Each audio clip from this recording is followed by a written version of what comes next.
is open, please? Sure. Oh, perfect, sorry. Okay. Okay, guys, here we are to the second industry leader presentation. We are with Daniel Geey. Thank you for accepting our invitation. Let me introduce you our speaker first. Daniel is with us since quite a long time. I remember having his speech back in 2022, so it's my first pleasure to be here sharing the stage, I would say, and with him. He's a sports lawyer. He's also a speaker. He writes three books, two on football. One is the one I would like to start now our conversation. It's called Build the Invisible. And well, Daniel, there you talk about how create long-term relationship for building basically your career and your future. Could you share with the class maybe one personal experience or some talks about how to do that? Of course. So, can everybody hear me okay? Yeah. So the first thing I'd say is thank you again for inviting me back. Miguel, thank you for having me again. The thing I will just start with to say is if anybody has any questions as I'm speaking, please ask. Don't feel like shy or you have to keep things to the end of the conversation. I take it as a personal insult if nobody asks questions because it means you're staring at your phones too much and not listening, which maybe people can multitask, but usually it's more difficult to do. So please, please interrupt me, tell me I'm wrong, ask me questions about particular things, and I'll try and make the next 40 minutes or so, or 45 minutes, as helpful as possible, if that's all right. So, yes, I've given a few talks over the years with Euroleague, and I've realized through having conversations with people like yourselves, is people are more interested in sometimes hearing about stories of particular situations that went well and not so well. And not that I can give too much wisdom, but some ideas about my career. So I am now 20 years into my career as a sports lawyer. I mainly work in football and basketball, but I think hopefully some of my value will be in the question that I get asked more than anything in the world, which is football fans, because my email address is quite easy to be able to find. I probably get 5 emails a day saying, I saw you worked on the Declan Rice deal to Arsenal. Please tell me how I can be a football agent. The short answer is I'm not a football agent. The second answer is I don't want to be a football agent. But it brings me back to the question that you asked, which is everybody was asking in a slightly different way, how do you go about doing the thing that you want to do? So I even wrote a book on it. So the idea is after the session, if you like the talk, I take it as a measure. If you like the talk, take a copy. If you didn't like it, you can burn it, whatever you want to do. And the answer that I gave, which was usually terrible because someone would Instagram me, DM me, or on social media or LinkedIn, and I wouldn't be able to give just 1 or 2 line sentences because I would feel like that was a terrible answer. So I ended up writing a book. But the short answer is, well, it sounds difficult to say, but it's actually very important to say, is you need to be a bit obsessive.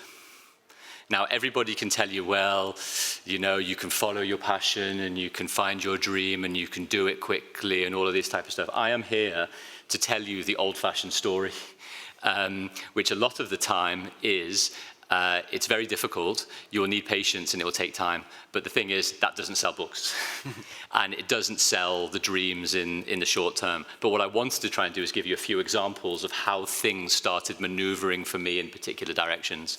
And one of the things that I know worked well for me is what you basically have to do a lot of the time is surf the flow of the thing that you know works for you. So without speaking in riddles, that to me, when I was younger, was football, and that to me was Liverpool Football Club. I was brought up in Liverpool, might not have too much of a strong accent, but I was obsessive about football. This was before the internet. This was before even DVDs. So this was VHS tapes. Does anyone know what a VHS? Maybe there might not be too many. Yeah, okay, there's a few of us that know what usually the ones with less hair know about VHS tapes. And my parents bought me a VHS tape for my 10th birthday, which was the official history of Liverpool Football Club. Now, I'm not going to tell you all of the different great moments of Liverpool Football Club's history, but the point was, maybe what Paulus was saying about broadcasting was actually scarcity. The thing at that time about the football industry and about broadcasting and everything was, it was really difficult to find content on the thing that you wanted to consume. So if I wanted to go to a Liverpool match once every 2 weeks, if I was lucky to get a ticket. If I wanted to watch highlights, it was only once every Saturday night on Match of the Day in England. If I wanted to be able to consume content, it would be the 3 columns in a newspaper, if you were lucky, you could buy every day. The issue now with the world is the opposite is always the case. There is anti-scarcity. I don't know if that's a word, but if it was, that's what I would say, which is the actual issue for most people is there's infinite content. There is too much content for people, which actually paralyzes and can paralyze. Sources of information. No? Correct. And so the thing that worked for me, I realized quite quickly throughout my law degree, my master's, and going on, was I realized my superpower was actually being fine with consuming as much football content as possible. But this wasn't necessarily just, oh, I need to know the results and the injuries and the transfers. That's obviously great, and that's the first bit. But like we said back in 22, it was thinking about how you follow the money, because that's what we're actually talking about here. If we want to find the jobs and the interest and the business case and the return on investment and all of these things, how do you find the money? And so if I just end on one particular story, if that's okay, I do like reading different types of developmental books. And one of the books that I read a few years ago was by a lady called Angela Duckworth. And Angela Duckworth wrote a book called Grit. And it was right at the end of the book, and she talks about where the word passion comes from, because every message, every conversation, every time someone says, I'm really passionate about basketball, I'm really passionate about football, I'm really passionate about chess. Less people about chess. People actually sometimes don't realize what they're saying. I didn't realize. So does anyone know what the Latin word for passion actually is? This isn't turning into a Latin test, I promise. The Latin root is called pati. P-A-T-I. And pati, actually, as a concept, as a definition, means to suffer. To suffer. I found it amazing. I'd spent all these years telling all of these people, I'm really passionate about football, which actually meant I was willing to suffer for football, which I realized after I had said it was completely right. It's actually 100% right. I am willing to suffer more than the next person from patience, from going above and beyond, from spending more time on it, from being obsessional, in order to do the thing that I wanted to do. And I think if more people realized when they said, I'm passionate about something, what they actually mean is, I'm willing to suffer more than the next person in order to achieve the thing I want to do, then that might help some people maybe. And I would say, especially in a niche market like the sports business, how much important it is to keep going, no, for your dream, basically. Any questions so far, guys? I will move to the second question then. I will like, on many of your books, you are highlighting the importance of the networking, basically, for creating long-term success career. So, would you like to share some tips, basically, to the class? Because, I mean, you are talking to the class for someone who wants to enter in the sports business, and we just had some business summit this morning where we had the chance to be in the same place with many industry leaders, I will say, or important professionals in the sport. So how much is important the networking for growing in this business? The most important, but not for the reason that people think, is like if you get to know someone, then they'll give you a job, which is obviously not the way that generally things work.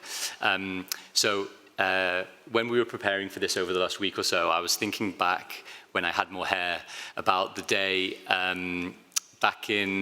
I was doing my master's degree back in 2002 or 2003, where I was a law graduate student going to sports law conferences and trying to meet clubs, meet sports lawyers, try and network. And we'll talk about the phrase networking in a second, if that's okay.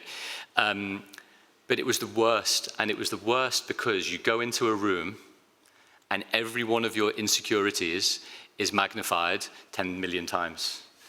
I don't know anybody. I have nothing useful to say. What if someone's asked me a question I don't know about? How awkward is it going to be when I'm in this room and no one's talking to me? What do I do in order to show that I'm not lonely, not thinking about the thing I should be doing? And what's the thing that always happens when that happens? You take out your phone. You take out your phone and invent busyness. I do it as well. It's okay. We're amongst friends. We can discuss. And the real important thing that is really important to think about when you're thinking about these trigger insecurities, distraction, which is being online to do the thing you want, or distraction, which is going off the rails because you're distracted by your underlying emotional state. My underlying emotional state, I very remember clearly at those times being embarrassment, insecurity, not feeling good enough, everyone else being better, me never being able to achieve anything. And I don't think actually that changes. You just get to hide it maybe a little bit better as you get a bit older and more experienced. But these are the things. I'm going to start with 2 practical tips that much cleverer people than me said to me that were so basic that I was actually embarrassed to hear about them. So the first thing when I'm in that room and I don't know a single person, and the thing is, it happens less to me now because I've been in the industry 20 years, so you always gravitate towards a few familiar faces and you find, is you've just got to go to the teas and coffees. I know it sounds, I know you know what I'm going to say. You pour a tea or coffee and someone comes next to you and says, and then it's literally, you've got to feel comfortable enough to be able to turn left or right and practice saying, how are you enjoying the conference? Or who are you? Or are you feeling the same, or something like that as me? The second thing, which I found very useful as well, is when you sit down next to someone, when you're going to listen to a talk, the thing that you absolutely mustn't do every time is sit down and there's a person to the left of you and a person to the right of you and just look straight ahead and not speak to them, and then think after about 3 minutes, panic comes in and goes, I haven't spoken to that person and I haven't spoken to that person, now what do I do? It's not that you can't do it, but there's definitely a confidence in just being able to sit down and give that positivity off and just say, hey, this is going to be really great. So those 2 things have served me beautifully over a long period of time. Because otherwise what happens is sometimes you go to the conferences and you manage to speak to somebody and you're just so relieved that you're chatting to somebody, is that you're like, I'm just going to stay with this person because actually at least I'm speaking to someone, and you're not really thinking about what you're saying, you're not really listening to what the other person's saying. So it's just feeling that flow, a little bit of something. And if I just say one more thing as well on the networking point, which is, I think, really important. I'm not a big fan of the phrase networking. Everyone knows what it means. I understand that. In my mind, what the misconception is, everybody needs to think when they're approaching somebody is, how can I start to build a relationship with one person? Just one. Just one time. And how do you react? Please. How do you react when the person you're approaching does not have the same approach as you do, and they're more into it just to network? Doesn't matter. So it's a great question. You don't need to go for the same result as the other person sometimes, because sometimes it's usually you've just got to be able to practice doing the things so that when you come across someone that does flow in with you, that then you can feel that connection or think about the relationship, and that's how it develops. So to give you an example, a lot of the time, the biggest mistake that a lot of people make is they're too busy thinking about sorry, the opposite. They're too busy speaking. Your job, whenever you are trying to build a relationship with somebody, is to ask open-ended questions and for them to speak about 80% of the time. Because a miraculous thing happens. Shock and surprise, everybody loves speaking about themselves. And the funny thing that happens is you almost outsource. So you do, there's two real big benefits. The first benefit of getting the other person to speak is they feel great about the conversation. They come out after the conversation with you and be like, that was great, wasn't it? Like, I got to speak and tell them how wonderful I am. Usually that's sometimes the case. The other thing that happens, which is even more vital, is if you ask those interesting questions, what you're actually trying to get is enough intel from them so that the next time you engage, they see that you've remembered them. So I'll give you an example. We have a conversation at the conference. You're asking really great questions about me. I tell you how wonderful my life is because I get to give these presentations at Euroleague, and we exchange cards or numbers or whatever else it might be. And I tell you about my kids going to camp this summer, and I tell you how much I love tennis, and I'm a Liverpool supporter. And then in 1 month, you might decide on WhatsApp, say, you know what, I need to follow up with Daniel now. And you might not say all of those things, but you'll say, oh, Liverpool have signed a great player this summer, for example, or tell me about your tennis results over the summer or something like that. A lot of the time, when you're thinking about relationships, networking, whatever else it might be, all you've got to do is start working out the person. But you can't work the person out in 5 minutes in one conversation. You usually will work the person out in a couple of years if you have a few interactions in order to understand. And that is the power of playing to the ego, I would say, the other person's ego in the right way. I don't mean artificially doing it. And also the power of listening. The power of listening is massively, massively undersold as a concept. And your idea is you start with one relationship, one interaction. You then scale it to 10.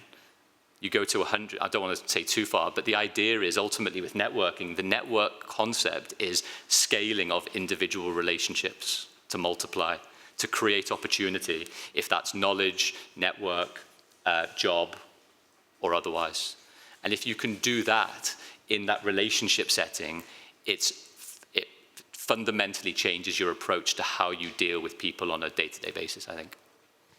Just to add up, so how do you deal with people who just seemingly is not interested in talking to you, and you try and you try and try, but like, just, I mean, the answer like is the same as you're talking to a wall?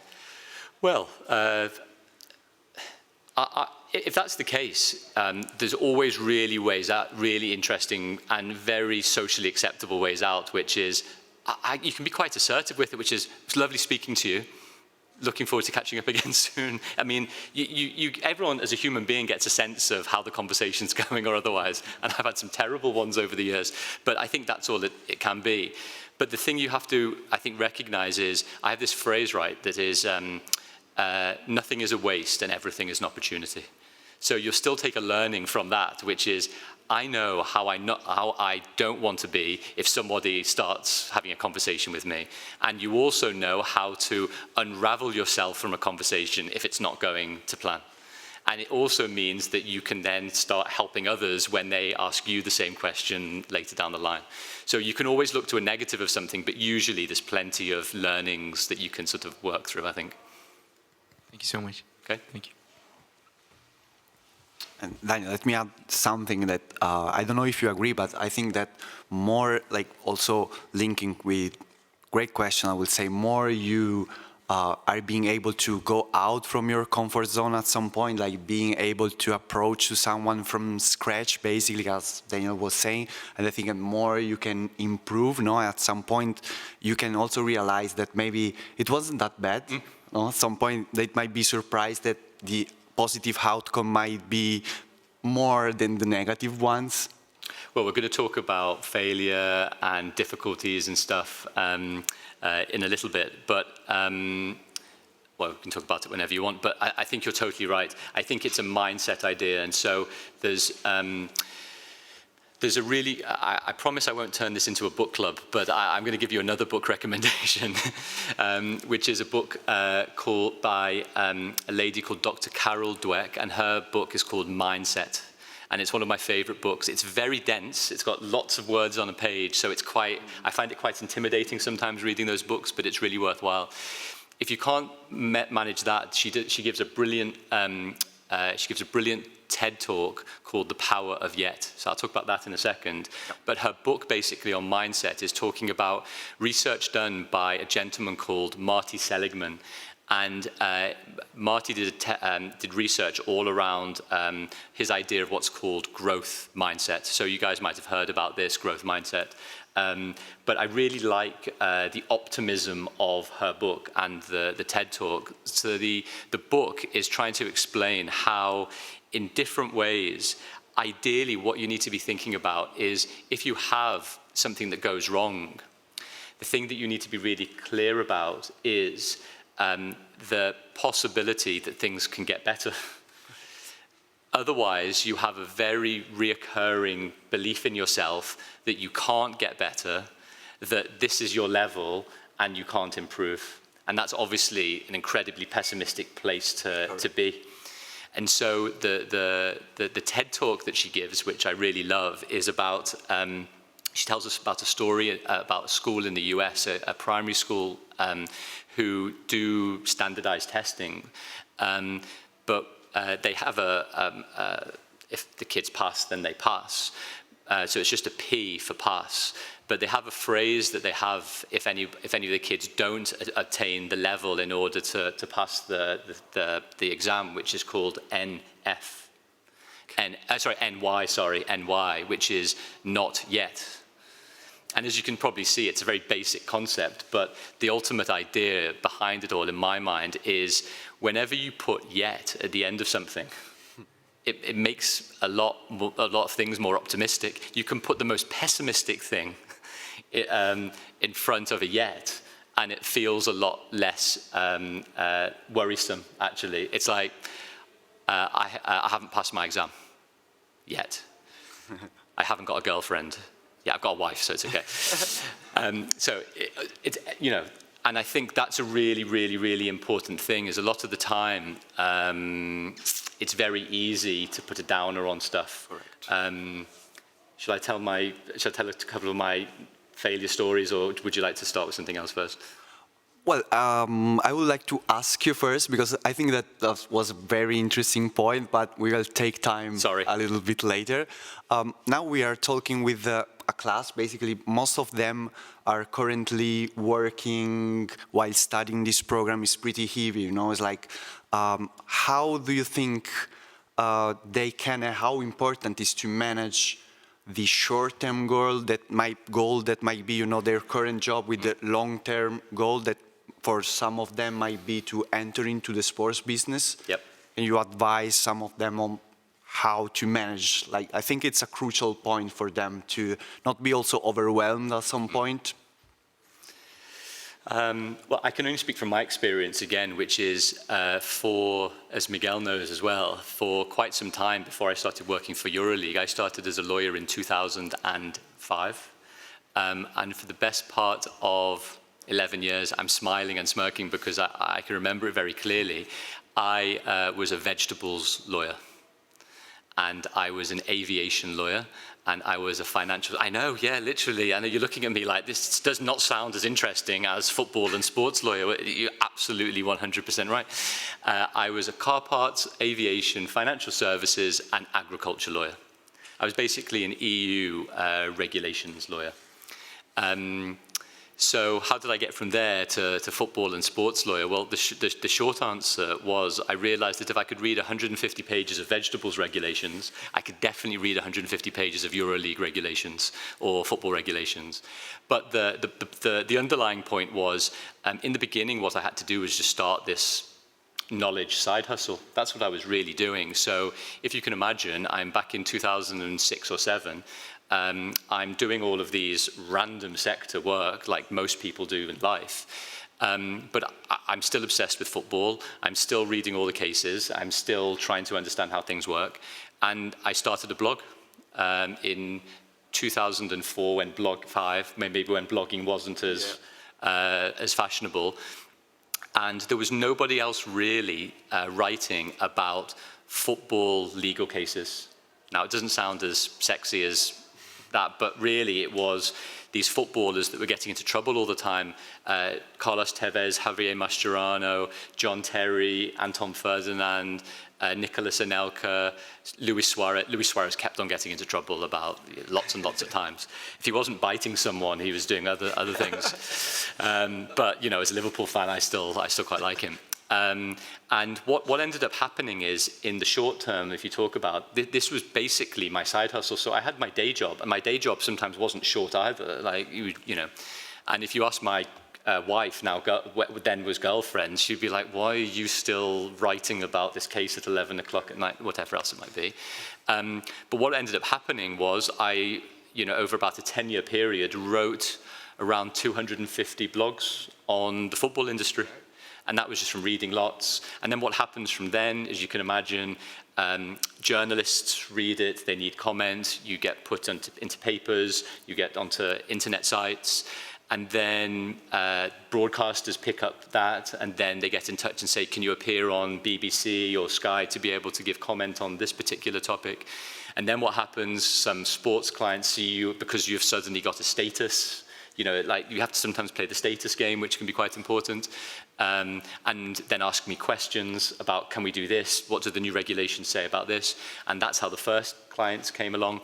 So, you know, what actually was happening to a degree is I was building this side hustle. It was actually a knowledge side hustle, in truth, even though for quite some time the sector that I was working in couldn't have been further away from sport if you tried. But the fundamental foundations were, I was building myself as the best lawyer I could be.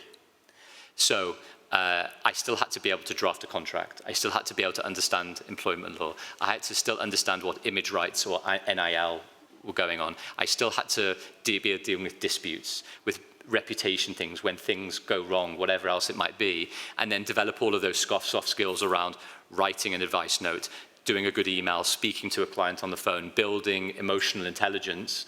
Some would say I don't quite have that as quite yet, but building that in different levels.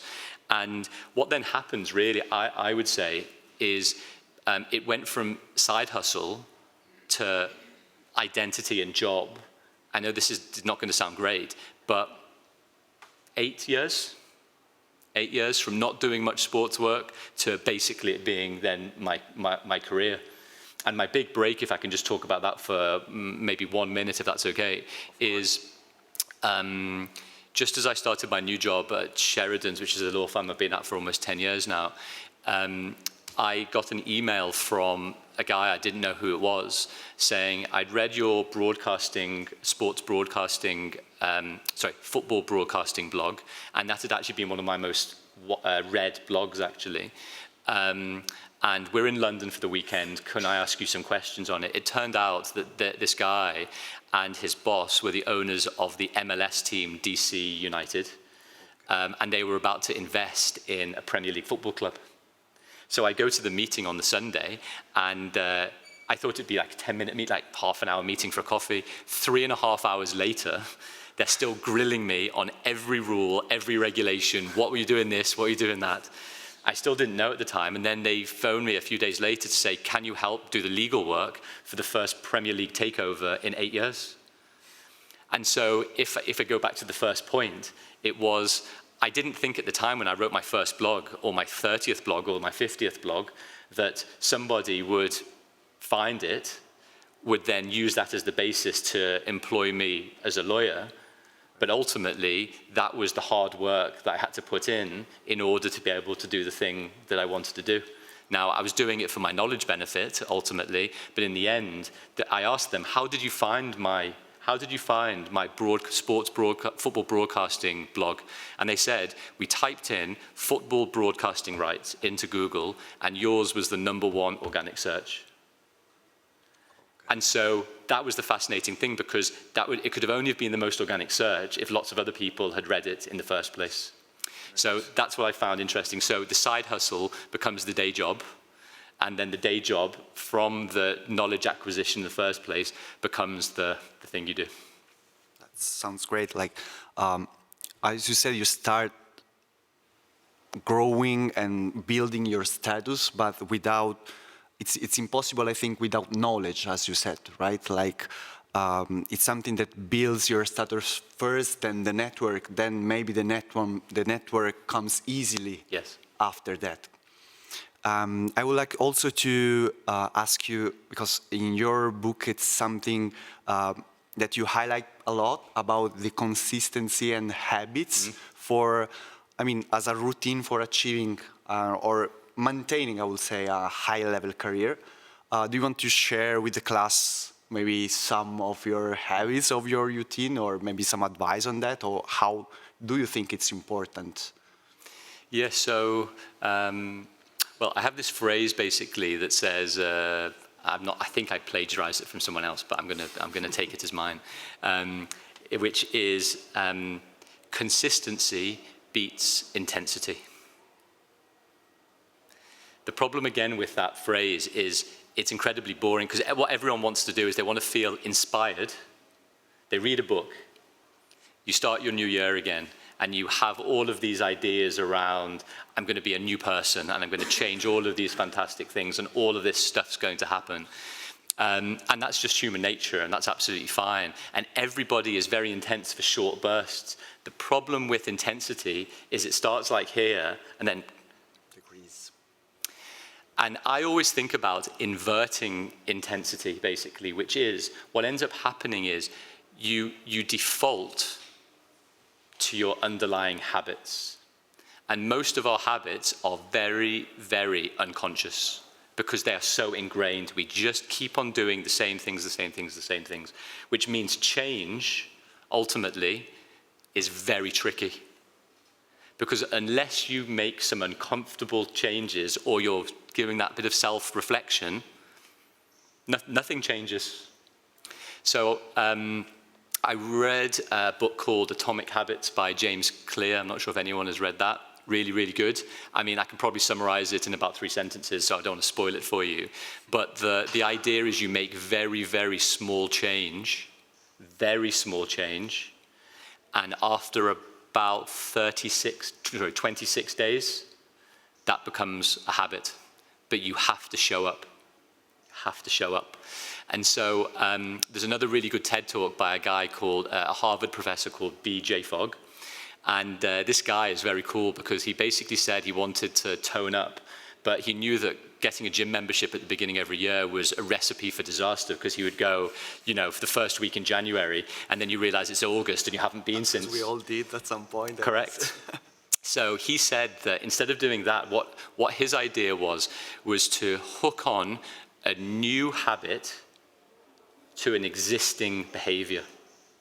Okay, new habit to existing behavior. And I'll try and give you the example that he gave, and I'll give you the example that I've just started. I've started with a new one, actually, because the other one wasn't working very well. So he said, a bit weird, but I'll say it to you anyway. He said every time he went to the toilet, he would do 2 push-ups after he's been to the toilet. 2 push-ups. Now, depending how good your bladder is, that might be only a few times a day, or it might be a lot of the day. But he would do that no matter where he was and no matter what he was doing. So it depends how dirty your floor is, or how much you want to wash your hands, or whatever else it might be. But I quite liked it, because that's a routine. So the other one is when you drink your first tea or coffee for the day, you have to read 1 piece of content about something that you want to do. So as you're doing, you have to do the thing. My thing at the moment is, because I've had a few operations on my right knee, and because it's weaker than my left knee, and so is my hip flexor, whenever I read every day, and I try to read in my office, usually sitting down, I am now, I could admit it, I'm in friends, I am now trying to balance for 5 minutes just on my right leg whilst reading.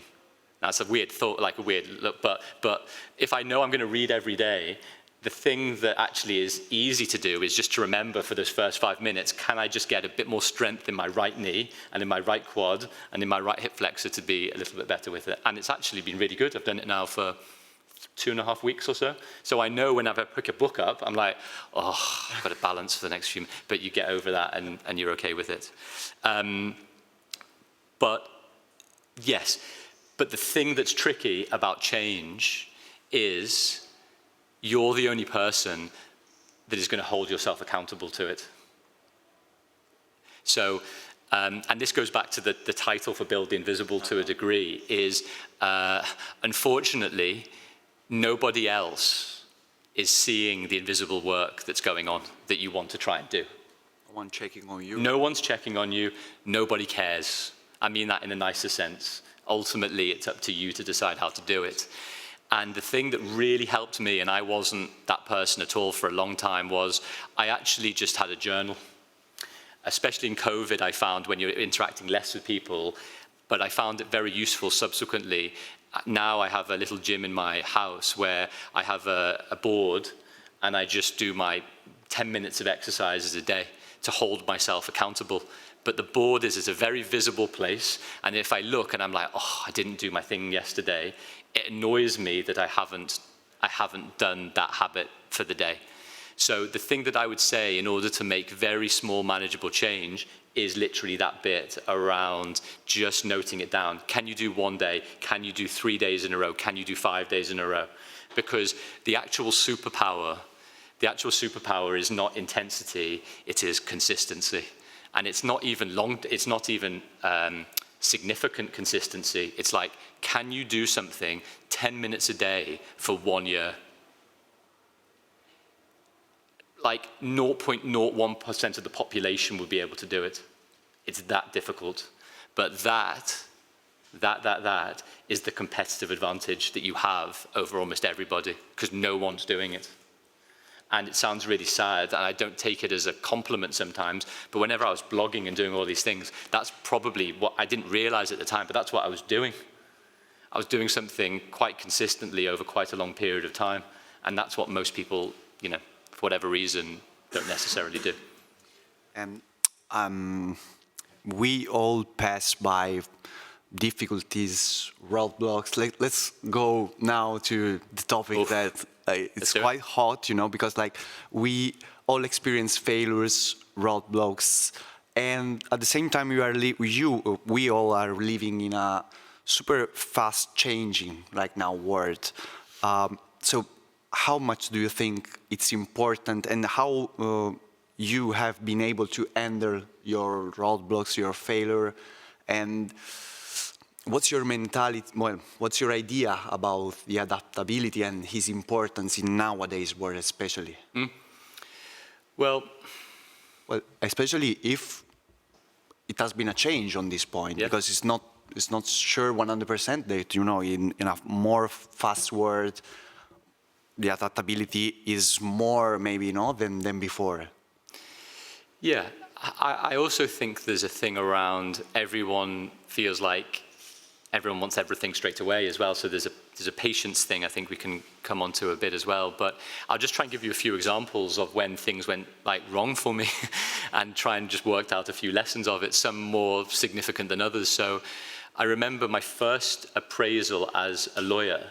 I thought I'd actually done quite a good job, but one lawyer just wasn't very complimentary about what I'd helped him with. And he's probably had a point to some degree, looking back and giving it some reflection. And then I remember going into the appraisal with the two appraisal mentors. So they're the guys that have all of the trainees, and they get the feedback in, and then they have a conversation. And all of the other emails that had been sent over to them were all really positive, and you can help do this better. And there's this one email by this partner who was like, he's rubbish, and he didn't come in cleanly shaven one day, and you know, all of these type of things. The truth on the cleanly shaven point was actually because, not that it still bothers me, was that I had to work like 13 days straight or something. So I had to come in on the second weekend on a Sunday, and I hadn't shaved basically for that day, but he used that against me. And I still remember going to them and saying, and you know, your personality can't help but be super defensive. The first thing is denial. It's like, he's wrong and I'm right. Correct. And it's nothing to do with me, and it's all to do with his problem. And then it goes from there and all around, everything like that. And at some point you realize, yes, there are obviously things that I can definitely do a lot better. And I remember the guys on the other side of the table said to me, well, Daniel said, you've got two choices. You can either forget about this email and forget about this guy and admit whether you think he's right or wrong and indifferent and get on with the rest of your job and don't worry about it.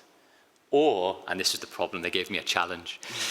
He said, or you can go back, speak to the guy, do another project with him, and show him that your abilities are not fixed, growth, fixed mindset, they are not fixed, you all get better, you can learn to improve, and that you can do a good job. So you can imagine my dilemma, because I really wasn't necessarily that keen on working with him again, but after a week of realizing it was the thing to do, is I went to him, worked with him again, did a good job, showed him I improved because I was learning more and all the rest of it, and got better. And so I have this, and then I watched The Lion King. Everyone's seen The Lion King, right? I watched The Lion King. It's funny how things in films resonate when you've had a particular experience of something, right? The Lion King really resonated with me over this one thing.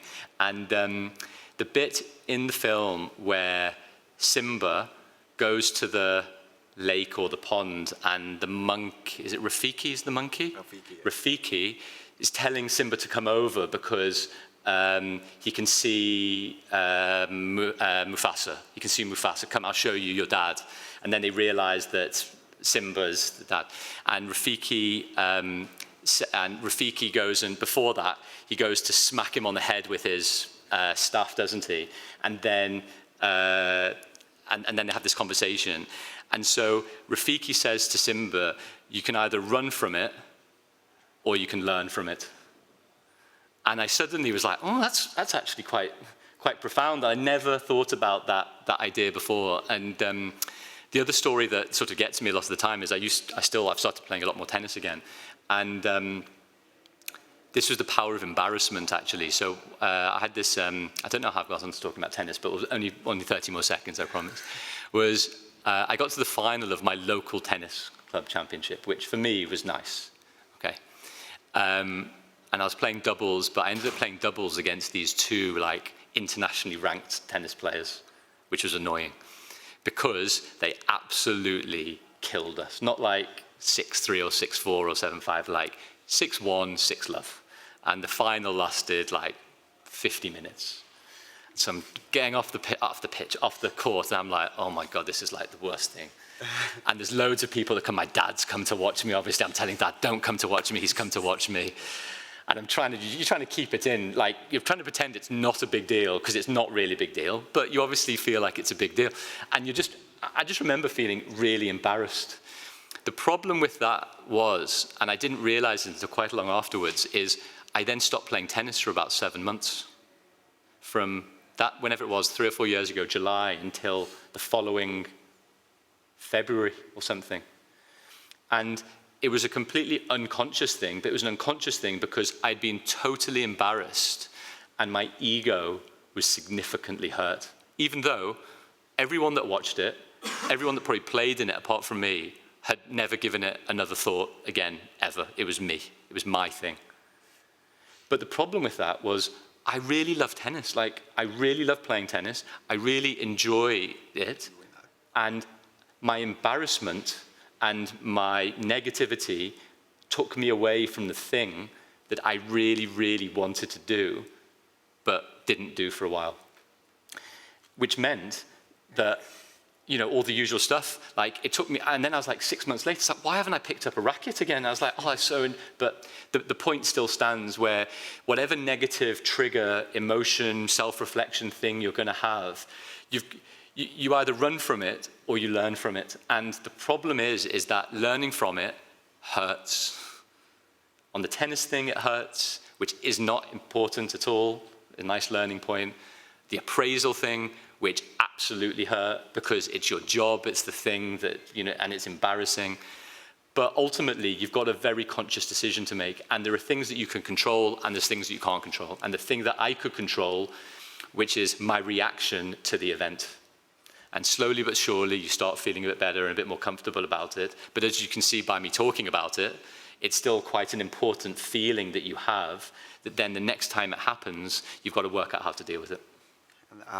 That comes also for what we were talking before about consistency. You know, it's like being consistent in, if you want to achieve something, don't let the failures, the roadblocks like blocks you or, you know, completely stop you, but just keep working on yourself, you know, for developing. When Miguel shared the contact of Daniel with me, it was like, please contact to ask if you want to join us for the industry leader presentation. My mind comes back to 2022 when I first met Daniel, as I was, of course, a student, and we were in Belgrade. So my idea at that point, I was not working in the sports industry, and my idea was to enter into the sports business. So when I had the first conversation with Miguel, I was like, Miguel, I will do my best to enter into that, but I want to be fast. You know, I want to be, I mean, I'm doing the master here with the Euroleague. I want to be on that top point. I apply for position in sports. I have been not selected many times as well. So I remember at some point, and for real, guys, I'm not saying because we are doing this information, this interview, but I remember the speech Daniel gave to us when he was so underlining the importance of the consistency of, you know, keep working on yourself and turn the roadblocks into opportunities. So I think that is one of the most, you know, learnings that I took from that speech. Thank you. And if I just mention one other thing, which I found fascinating, when I was doing lots of interviews with lots of my clients for my book, there was one chief executive, there's a guy called David Lampett, who was one of the main executives of a data company called Sportradar that you guys might know, and another company now called, involved in the tennis data world. And I said to him, well, how do you deal with failure situations, things not going right, etc.? And he gave me a really fascinating insight. He said when he is interviewing people for jobs at whichever company he was at, but let's just say Radar or otherwise, or TDI where he's at now, he would make a specific question around how people had dealt with uncomfortable situations or situations that traditionally would be called failing at something. And he explained that he calls this failure signposting. He said what he absolutely doesn't want to get are candidates that have sailed through life, that have got great grades, that have gone through university, that have got their first job, second job, and third job, and haven't had to deal when shit goes wrong. Because he was 100% confident that in his business and in his job, things will go wrong. Relationships, work, situations, commercial stuff, whatever else it might be. And the really important thing that he wanted to strive for is to understand that people that he's going to work with know how to deal with themselves, and have put processes in place to make sure that when stuff goes wrong, they're not going to fall apart on the job.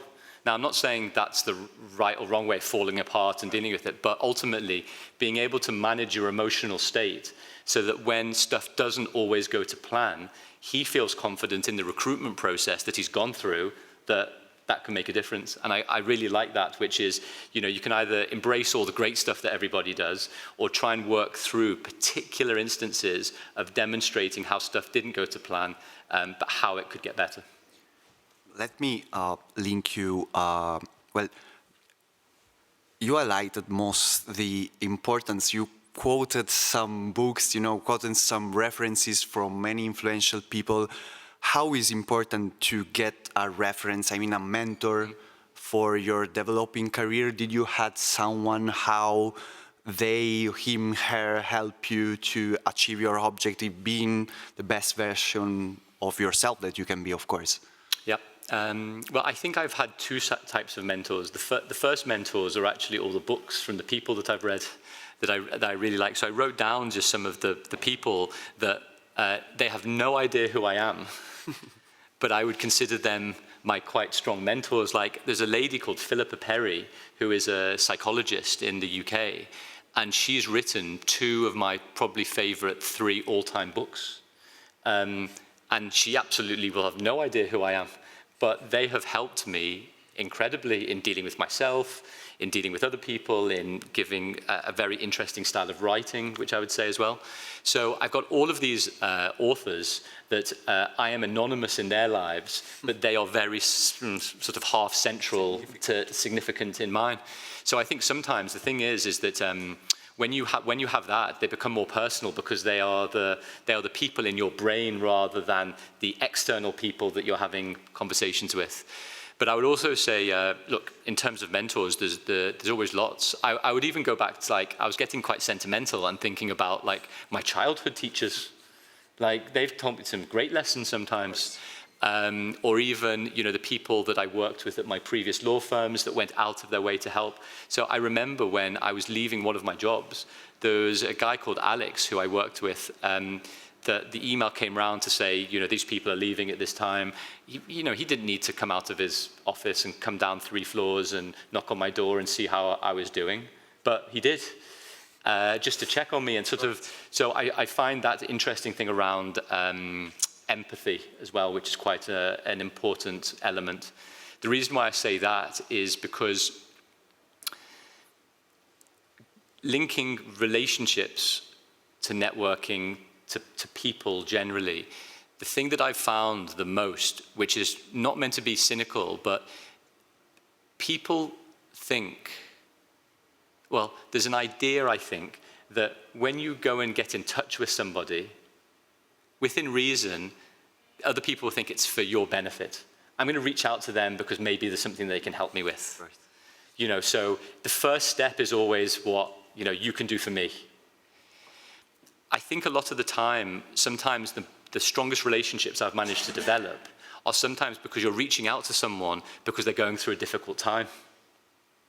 They've lost their job, you know, they've got a difficult relationship stuff, or there's stuff going on in their lives, which means, in the short term at least, there is no benefit to you. I'm not saying everyone's doing this for exchange purposes. So what I found a lot of the time is that when that's happened, when you've gone out of your way to think of the other instead of thinking of yourself, that is actually when the strongest relationships come, because for whatever reason, they absolutely feel a sense of positive obligation to say, oh, you know, you reached out, or Daniel reached out on this particular thing. And it's amazing how many times, like I've got clients that I have helped in different ways. And in part, it must be like a sense of obligation that they feel like, oh, Daniel helped me, so I've got to help them, even though I'm not saying it to them, but right. That must happen in some degree. I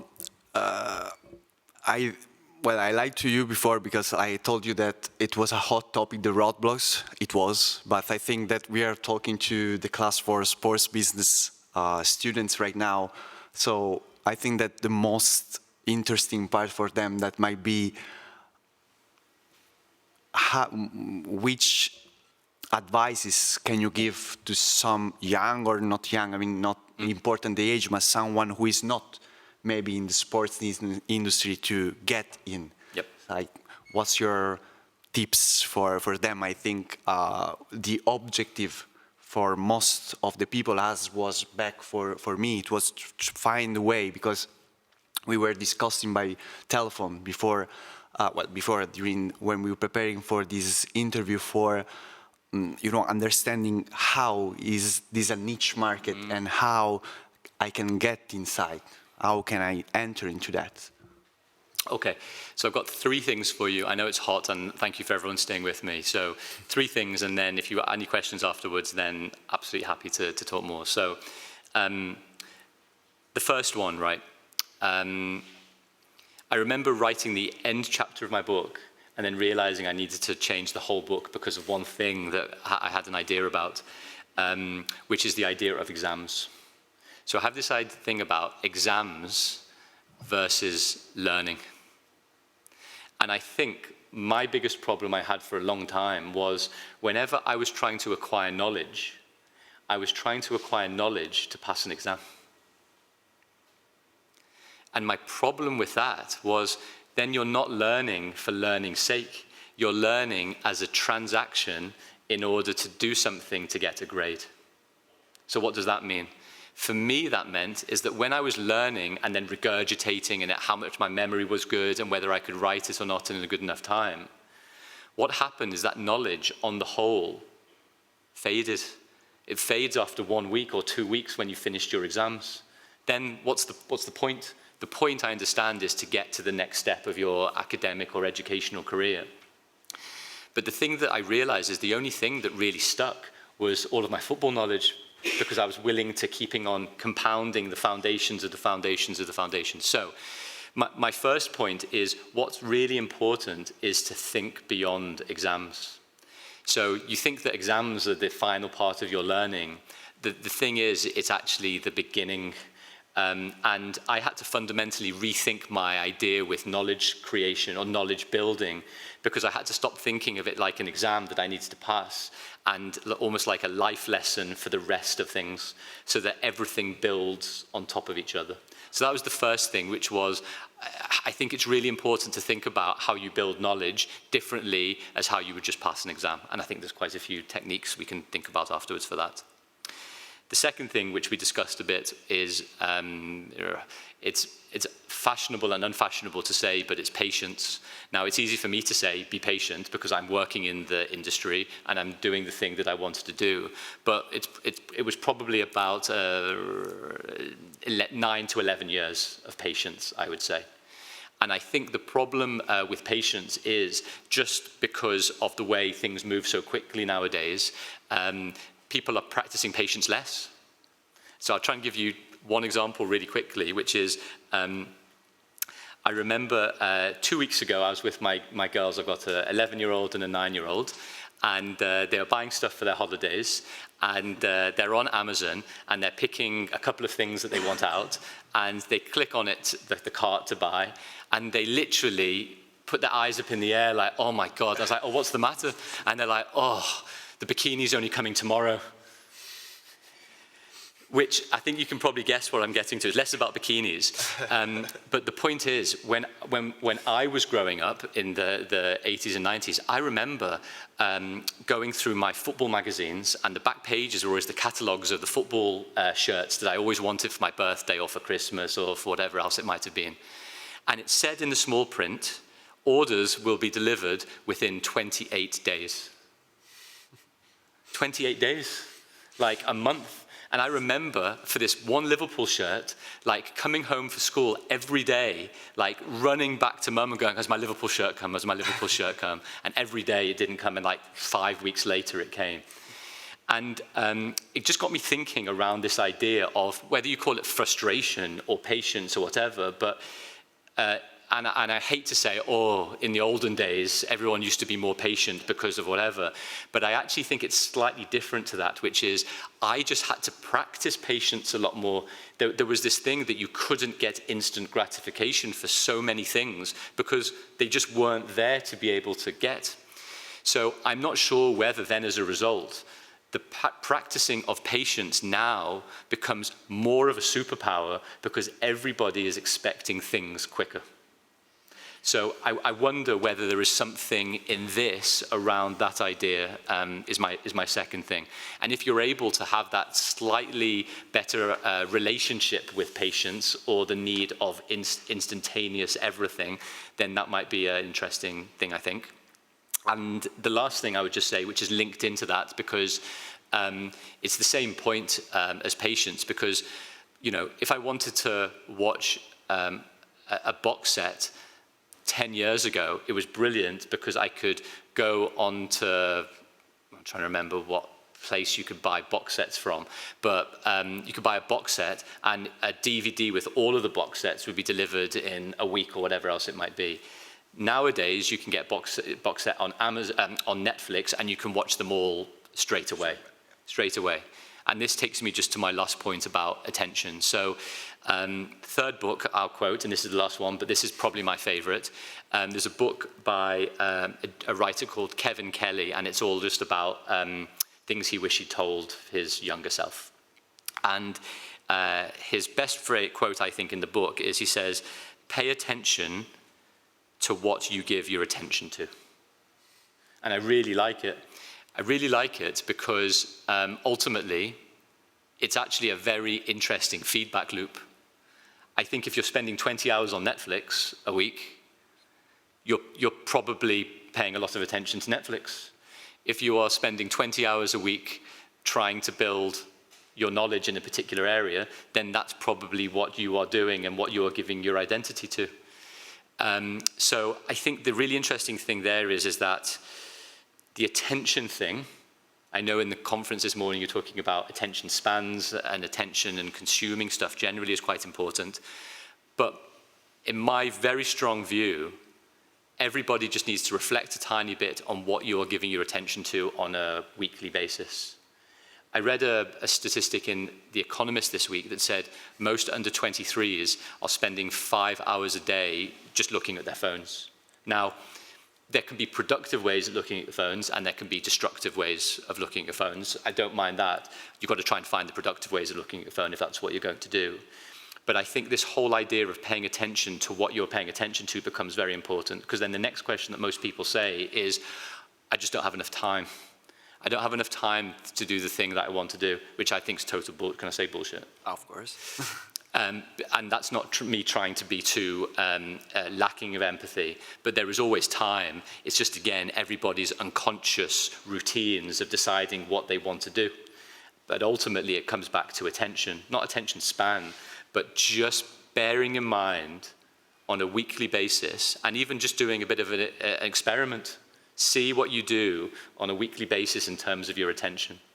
And then trying to make that small change to see if you can make that sustainable bit. Because of course, like when we all at some point said, I don't have time, no? Is that, of course, like it's an excuse basically that we are giving to ourselves because maybe it's easier, you know, instead of working in ourselves, on ourselves to improving. However, I will stay here with Daniel asking questions for like probably 3 hours, but I will let you have some question if you have for Daniel. I think they're ready to go into the sunshine. Please. Microphone, please.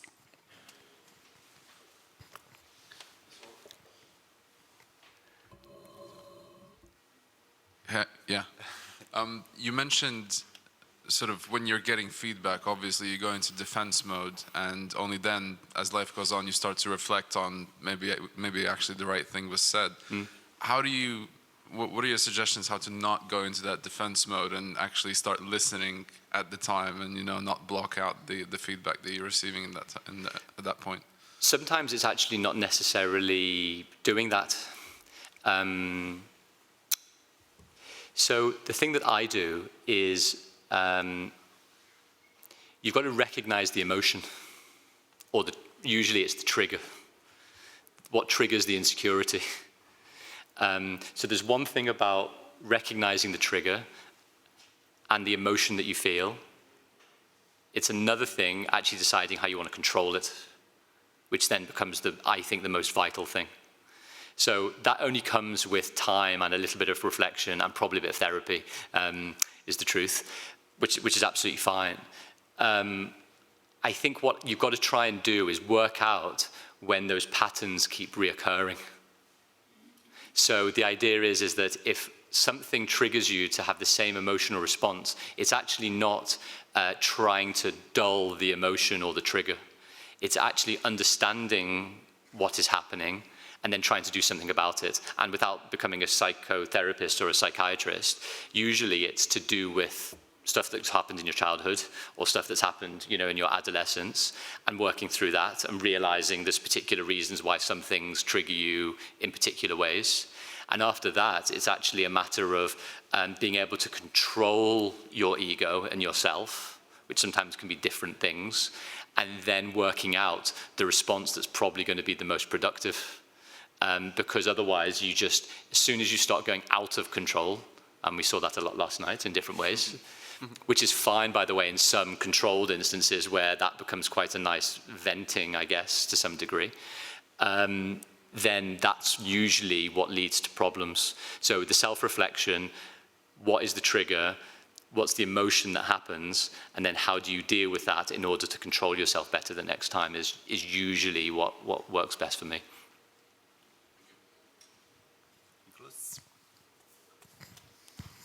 Thank you. You are fantastically familiar in the English football, and the English football was skyrocketed in the last 2 decades, relatively comparing to any European competition. So, for example, nowadays the Brighton run a race for a player with the best Italian clubs. What do you think?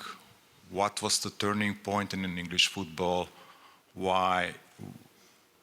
What is the reason for an English football club as a business model? It's much better, much developed, like the business model in Spain, Germany, Italy, anywhere in Europe. I might ask you the question back, which is, what do you think? I have just one idea. It's about the broadcasting revenue distribution. Yeah, I but agree. actually, I think it's just maybe it's just a one pillar. And One pillar, yeah, yeah. Well, the model. I'm quite of the strong view in terms of the football model. Generally, is I think football has quite a significant problem. Most clubs are not sustainable. Most clubs do not break even. The minority of clubs, even in the Premier League, are the ones that might make a little bit of profit, but aren't necessarily. So I have fascination with this whole sustainability, broadcasting, commercial revenue, player trading models, whatever it might be. My view, for what it's worth, is most owners are buying clubs to grow the asset, not necessarily do for operating profit on the whole. It might happen in some instances when you trade players very well in a couple of seasons, or you get to big finals, or you win leagues or otherwise. But most clubs are not in the black. But you're right in that the main driver, especially for the smaller clubs in the Premier League, sometimes up to 70 to 80% of their revenues is their central broadcasting distributions, which leads to a systemic problem if they get relegated. Now, they have things called parachute payments, which give them money when they get relegated and go down the leagues potentially. But then that leads to possible distortion, because then if they get relegated to the league, they have too much money compared to the other teams in that division, and then they come straight back up. And you have this idea of yo-yo clubs between the Premier League. So Leicester City. Pardon? Leicester City. Yeah, exactly right. So I think you're right. Basketball is no different in the sense of sustainability, I think, as well. But I think we just look at the sports industry generally and say sport isn't like any other business. You look at particular clubs and say, and you ask their fans, would you prefer your club make profit, or would you prefer your club make trophies? And we all know the answer to that, which means that clubs are glory maximizers rather than profit maximizers. And with that, that leads to different incentives for a business generally. Everyone tries to balance one against the other, but you don't win a trophy for making profit. And that means generally everybody pushes to overextend. So regardless of the amount of money that is in the game or otherwise, that still leads to most clubs being in the red. And that in itself, I think, is still a problem until there are, stronger structures. There is a stronger structure being possibly included in the Premier League with a UK regulator, but that might not happen now because of the general election in the UK. UEFA have rules around cost controls, but then, some would say, have different levels of strength as well. But, there aren't too many clubs that are sustainable in European football without, shareholder interaction. Thank you. Any other guys? Don't be shy. Don't be shy. Everybody's ready. If you have any questions about the English football, Just do that now.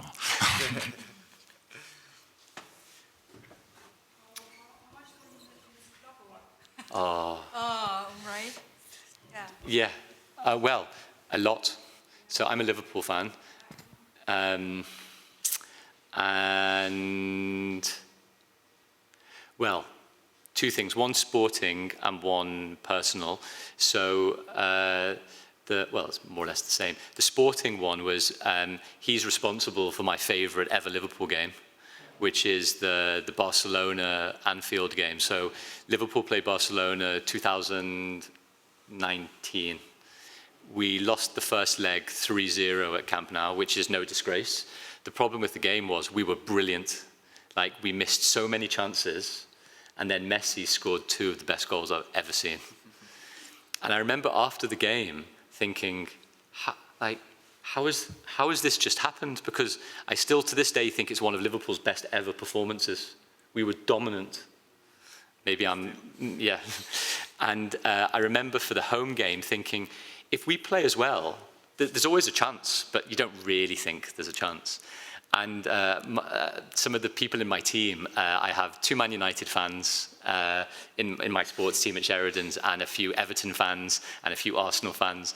And I went into work that morning before the night game. I had a ticket to go to the night game. And they were like, why are you going to this game? You're stupid. You're traveling up all this way to do it. And my excuse, I just simply said, I probably won't have the chance to see Messi again, so I'm just going to go and see Messi for the last game. But in my brain, I thought, there is a 1% chance. There's 1% chance of this happening. And it was so good. It was a brilliant match, and we played great. And we were missing 2 of our best players. Firmino wasn't playing, and Salah both weren't playing that night, and we still beat Barcelona 4-0. But I also think he gave a good quote recently at his final game, the last game of the season, where he talked about giving everybody the belief again, which I think is really important. Like, I think a lot of Liverpool fans were not too optimistic back in 2015 when he joined, even though we're quite a good supporter group. And it's amazing what a personality like Kloppo can do, but also like in terms of his being, like people cannot help but feel happy and encouraged when he speaks or where he does things. And there's very few people on this earth, I think, generally, that can do, never mind the football, what he can do to people's ideas and lives to a degree, which is great.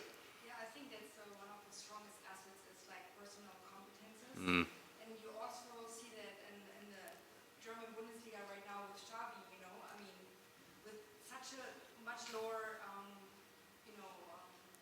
money available and players and everything, they still won the league. They still had that streak with so many games winning. Yeah.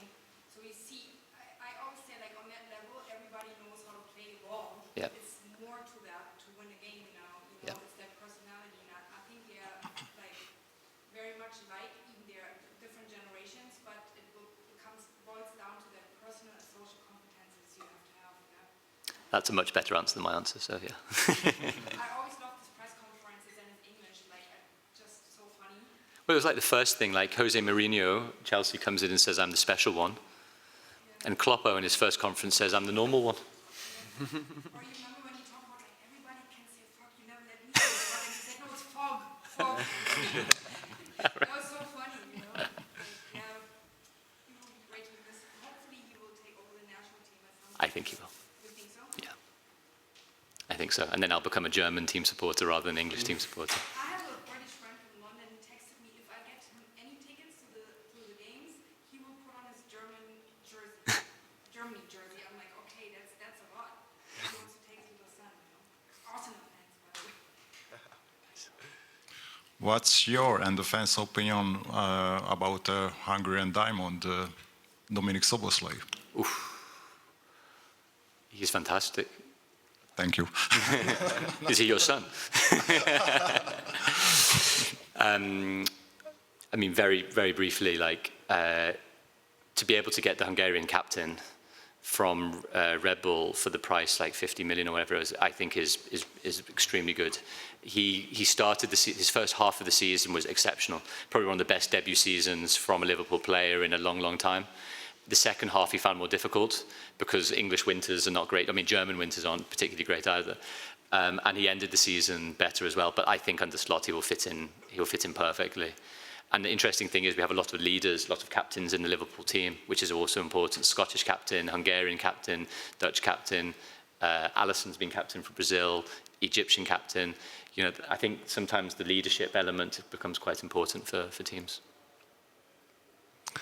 I have a question not about football.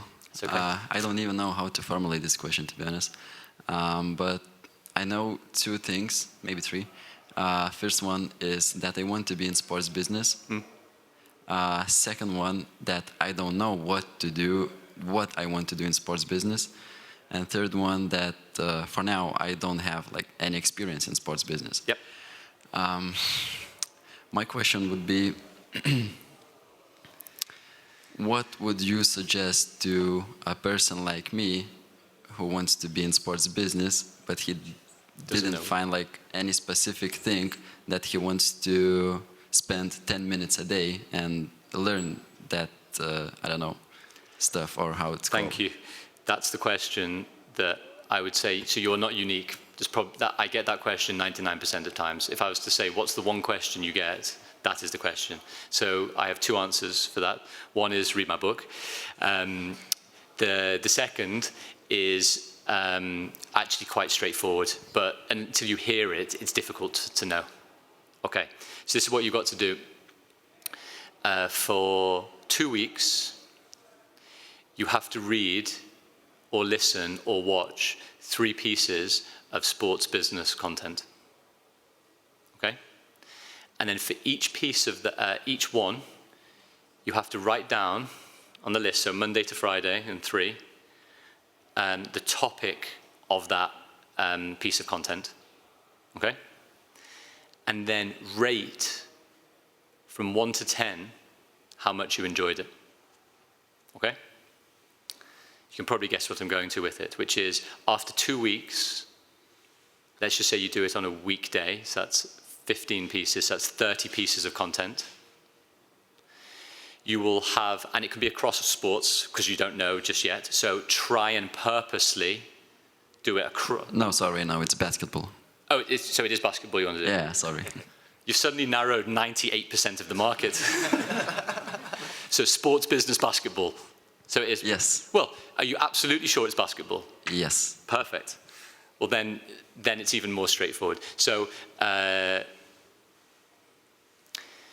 you can still do the same exercise inside basketball, because there might be a side which is sponsorship, commercial contracts, reputation management, PR, graphic design, communications, accountancy, whatever it might be.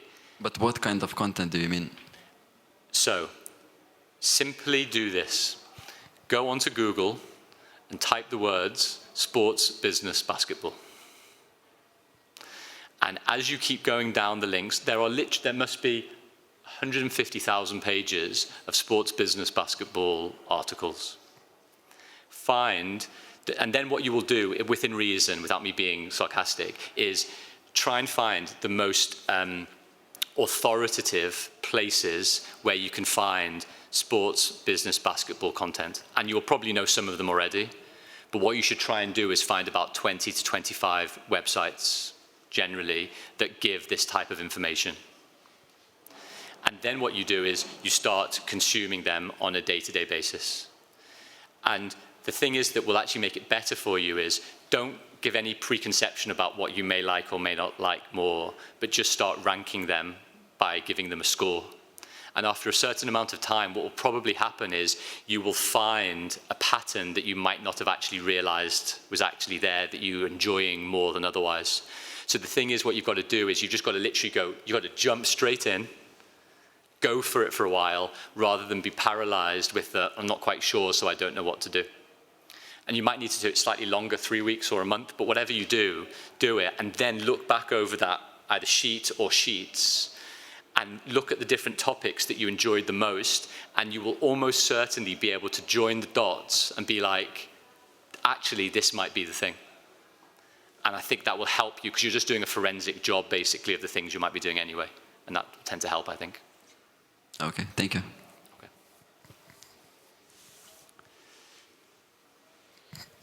One last. Yeah, I know, sorry. Yeah. One last, because we are running out of time. Sure, I'll be quick. This is more about the British basketball situation. We've had a case study to do on this as well. Why do you think the Premier League clubs, which are, it's the strongest football league in the world, quite rich, why do you think they haven't taken the model of, let's say, Real Madrid, Barcelona, Bayern, to also venture into the basketball field to create competition?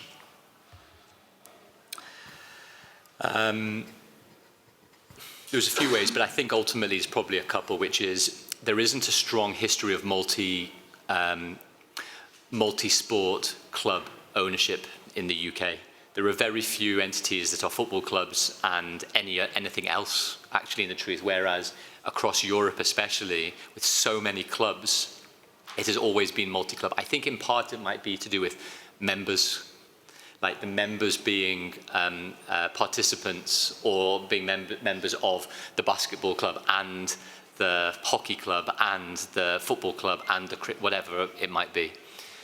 And I think ultimately everything always leads to the place where the money's ultimately at. And when you have existing structures like basketball, it's very, very difficult to start from scratch. And also I would say, historically, football in the UK is so disproportionately the biggest sport by such a huge margin that within reason, everything else falls to second, third, and fourth. I'm not saying they're not fantastic sports, but it is just such an oversized industry in the UK especially that tends to be one of the reasons, I think, but probably not quite my area of expertise, I would say. Thank you. Okay, guys, big applause. If anyone would like a copy of the book, please just feel free to take. I brought some for everybody, so if anyone would like to. Grab a copy, guys.